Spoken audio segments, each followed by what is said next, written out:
arena. Okay? And who here is part of the education ecosystem?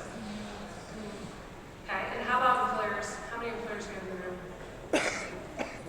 All right, so the next time I ask this question, regardless of which variety we're talking about, all of our hands should be raised. If we are one ecosystem, if we can think differently about the way that we are delivering services, we're all sitting on the same bus, we just happen to occupy different seats, right? But what I heard about a lot today is there is a massive shift in our employer ecosystem that's going to be heavily driven by AI, which also means that we're probably going to have a lot of job seekers coming through our doors that we haven't seen in a while. And we've got to get ready. But I'll be honest, Career Team is actually a services provider ourselves. We operate programs here in New Mexico, but we also operate programs nationwide. So just to give you a quick snapshot, we've been around since 1996. We've been running adult dislocated worker, in-school and out-of-school youth programs, TANF programs, and in various different varieties. And we also have an education ecosystem where we are partnered with educational providers around the country, providing career services management systems. I happen to sit across everything that Career Team does. And I started to ask a lot of our education providers about how closely they are tied into the workforce communities. And I'll be honest, the answers I got were not that great.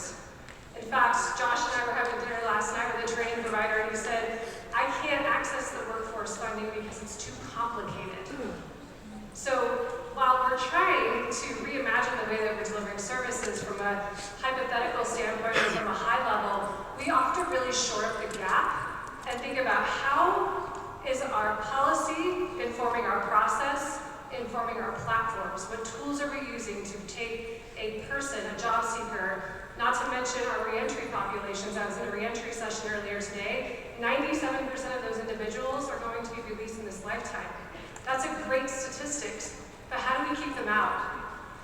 And it really starts by saying we're all in this together, but we can't just say that. We actually need to put meaning behind it, and we have to improve our systems so that our platforms are not informing our processes and our policies. Our policies are informing our processes and our platforms.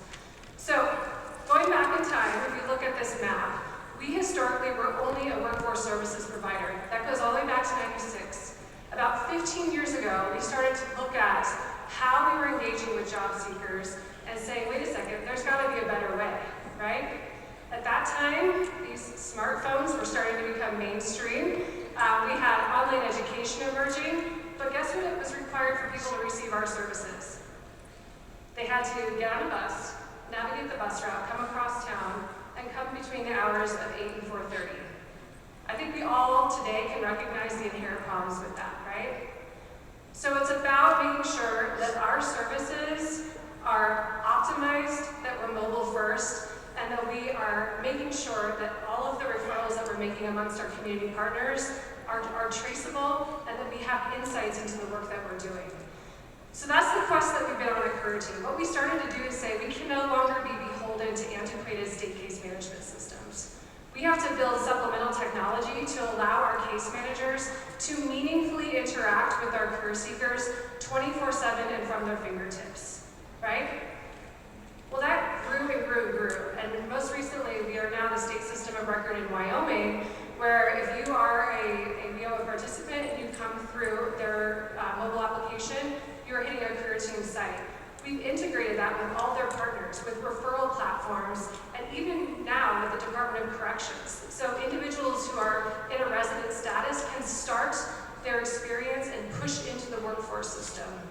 So what I'm asking of all of us is we know that some of these things have to be done at the state level or even at the national level, but what can we do today within our own operations, within our roles that we have, to think differently about the silos that we've put in place and create a more united ecosystem? So at Career Team, that's what we're doing. We're very excited to now recently be awarded in Oregon and Vermont as their state system of record. And it's all around these modernization efforts, not only recognizing the shift that we need to make from the massive influx of unemployed that are going to come through our doors, but also recognizing that there's been a massive shift with our consumers' expectations, right? right? Recently I relocated, and I'm a mother of 5, so I'm a very busy working mom, and I actually selected our pediatrician. Yes, they had to have good reviews, but why do you think I picked them? Because they have an app where I can schedule appointments, and I can upload documents, and I can provide my insurance information. And if I have a quick question that's not an emergency, I can actually message my provider and not have to be available when the phone rings. They can send me back a secure message through the platform. We have got to catch up. Workforce is being pushed not only from the consumer's expectation, but from this massive changing economy where we're going to have a lot of job seekers that need our help. And we don't think about building platforms that create a connected ecosystem, we will lose people in the process. So if you have any questions about what we're talking about today, I know these are very short conversations. I'll give you a little visual reminder. We are the booth outside. It's May 4th. So we would like to say